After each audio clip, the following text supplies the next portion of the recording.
Our story today is called The Californian's Tale. It was written by Mark Twain. Here is Shep O'Neill with the story. When I was young, I went looking for gold in California. I never found enough to make me rich, but I did discover a beautiful part of the country. It was called the Stanislaus. The Stanislaus was like heaven on earth. It had bright green hills and deep forests where soft winds touched the trees. Other men, also looking for gold, had reached the Stanislaus Hills of California many years before I did. They had built a town in the valley with sidewalks and stores, banks and schools. They had also built pretty little houses for their families. At first they found a lot of gold in the Stanislaus Hills, but their good luck did not last. After a few years, the gold disappeared. By the time I reached the Stanislaus, all the people were gone too. Grass now grew in the streets, and the little houses were covered by wild rose bushes. Only the sound of insects filled the air as I walked through the empty town that summer day so long ago. Then I realized I was not alone after all. A man was smiling at me as he stood in front of one of the little houses. This house was not covered by wild rose bushes. A nice little garden in front of the house was full of blue and yellow flowers. White curtains hung from the windows and floated in the soft summer wind. Still smiling, the man opened the door of his house and motioned to me.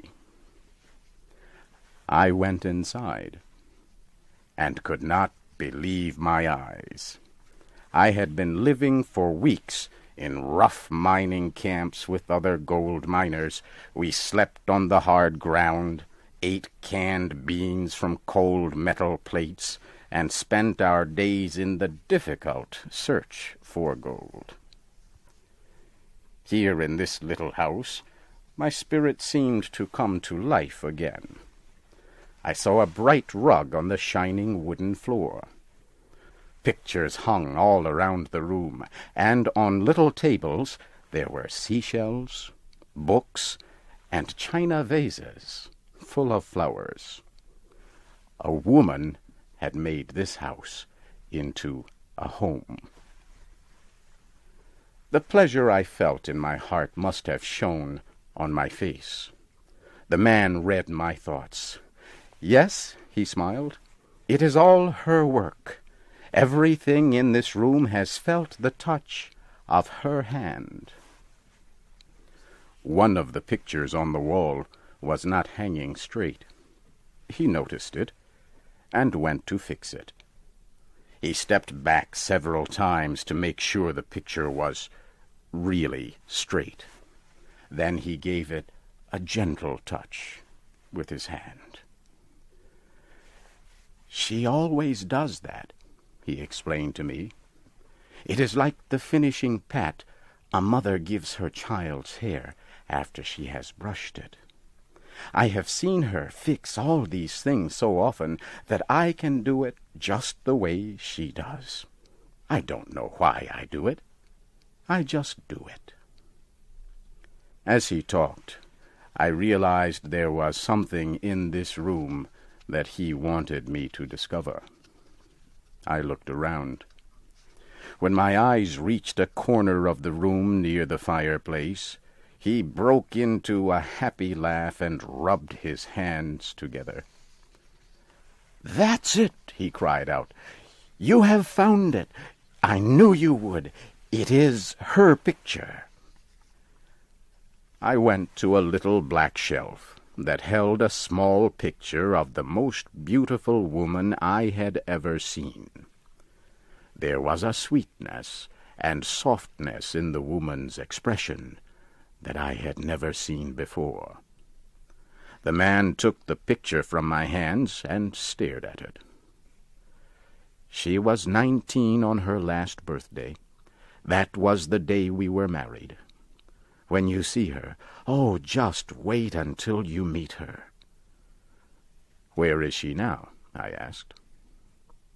Oh, she is away, the man sighed, putting the picture back on the little black shelf. She went to visit her parents. They live 40 or 50 miles from here. She has been gone 2 weeks today. When will she be back? I asked. Well, this is Wednesday, he said slowly. She will be back on Saturday, in the evening. I felt a sharp sense of regret. I am sorry, because I will be gone by then, I said. Gone? No, why should you go? Don't go. She will be so sorry. You see, she likes to have people come and stay with us. No, I really must leave, I said firmly. He picked up her picture and held it before my eyes. Here, he said. Now you tell her to her face that you could have stayed to meet her and you would not. Something made me change my mind as I looked at the picture for a second time. I decided to stay. The man told me his name was Henry. That night, Henry and I talked about many different things, but mainly about her. The next day passed quietly. Thursday evening we had a visitor. He was a big, gray-haired miner named Tom. I just came for a few minutes to ask when she's coming home, he explained. Is there any news? Oh, yes, the man replied. I got a letter. Would you like to hear it? He took a yellowed letter out of his shirt pocket and read it to us. It was full of loving messages to him and to other people, their close friends and neighbors. When the man finished reading it, he looked at his friend. Oh, no, you are doing it again, Tom. You always cry when I read a letter from her. I'm going to tell her this time. No, you must not do that, Henry, the gray-haired miner said. I am getting old, and any little sorrow makes me cry. I really was hoping she would be here tonight. The next day, Friday, another old miner came to visit. He asked to hear the letter. The message in it made him cry, too. We all miss her so much, he said. Saturday finally came. I found I was looking at my watch very often. Henry noticed this. You don't think something has happened to her, do you? He asked me. I smiled and said that I was sure she was just fine. But he did not seem satisfied. I was glad to see his two friends, Tom and Joe, coming down the road as the sun began to set. The old miners were carrying guitars. They also brought flowers and a bottle of whiskey. They put the flowers in vases and began to play some fast and lively songs on their guitars. Henry's friends kept giving him glasses of whiskey, which they made him drink. When I reached for one of the 2 glasses left on the table, Tom stopped my arm. "Drop that glass and take the other one," he whispered. He gave the remaining glass of whiskey to Henry just as the clock began to strike midnight. Henry emptied the glass. His face grew whiter and whiter. "Boys," he said, "I am feeling sick. I want to lie down." Henry was asleep almost before the words were out of his mouth. In a moment, his 2 friends had picked him up and carried him into the bedroom. They closed the door and came back. They seemed to be getting ready to leave, so I said, "Please don't go, gentlemen. She will not know me. I am a stranger to her." They looked at each other.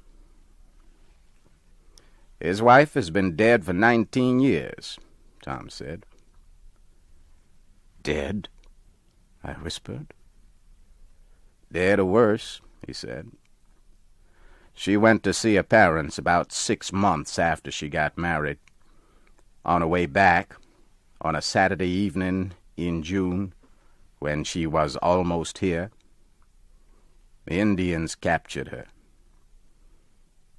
No one ever saw her again. Henry lost his mind. He thinks she is still alive. When June comes, he thinks she has gone on her trip to see her parents. Then he begins to wait for her to come back. He gets out that old letter, and we come around to visit so he can read it to us. On the Saturday night she is supposed to come home. We come here to be with him. We put a sleeping drug in his drink so he will sleep through the night. Then he is all right for another year." Joe picked up his hat and his guitar. "We have done this every June for 19 years, he said. "The first year there were 27 of us. Now just the 2 of us are left." He opened the door of the pretty little house, and the 2 old men disappeared into the darkness of the Stanislaus.